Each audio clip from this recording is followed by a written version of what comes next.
New York. Welcome, Representative. As you watch this play out in the Senate, what do you think is going to happen? Obviously, there's a little more heel digging going on that side.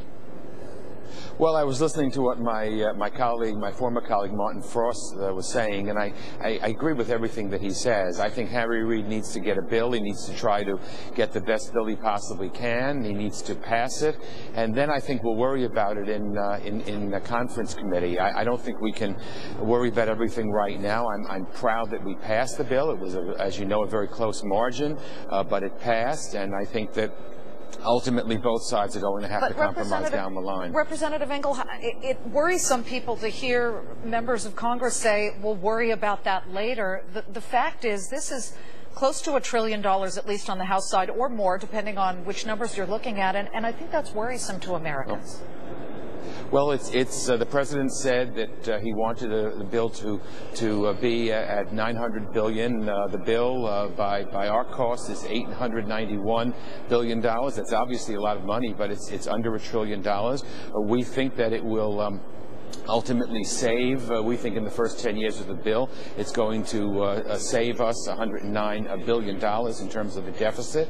Look, health care is a very, as you know, a very big and important issue. There are going to be a lot of different opinions about the bill, but we're confident that the bill that we pass will save money in the long run. And if we do nothing, the current system is simply unsustainable. Premiums are going to double and triple. More and more people are going to be thrown out of having health insurance. If you change your job or lose your job, you won't have health insurance, and the insurance companies won't cover you if you have a pre-existing condition. So we're trying to take all that into account. We're trying to balance the cost, but we understand that it takes two to tango. So we've got to listen to what the Senate says. They've got to listen to what we say, and I believe the bottom line will have a bill.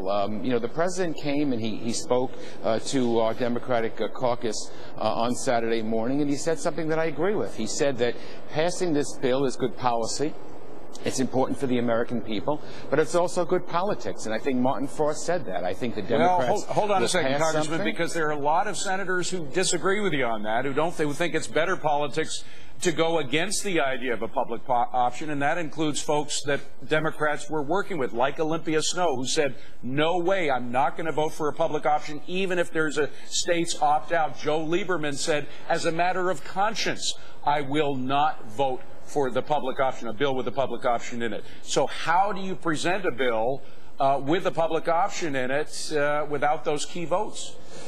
Look, and we have many people in our House caucus who say that they won't vote for a bill unless it has a public option. I mean, we have to find a way. I've not said that because I know at the end you have to compromise. We have to find a way where we pass a bill where maybe not everyone is totally satisfied, but maybe people get 75% of what they think they need. I'm confident will you pass a vote that. with less than 60 members voting for it because you don't have Olympia Snowe and you don't have Joe Lieberman?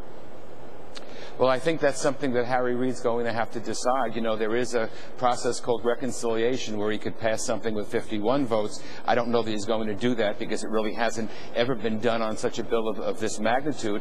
But that's an option available to him, and I think Harry Reid's been a good majority leader, and I'll leave it to him. I think that he can get the votes. Joe Lieberman is one of my best friends in Congress, in the Senate. So you know, we're all doing what we think is right, and then when push comes to shove, I hope we can find common ground. That'd be a heck of a shove, though, to go for the nuclear option, right? Well, yes, but, you know, that's the Senate will work its way. That's not our business in the House. With the House, it's simply majority rules. So I'm not suggesting that that's what Harry Reid does. I'm just saying that's an option he has available to him.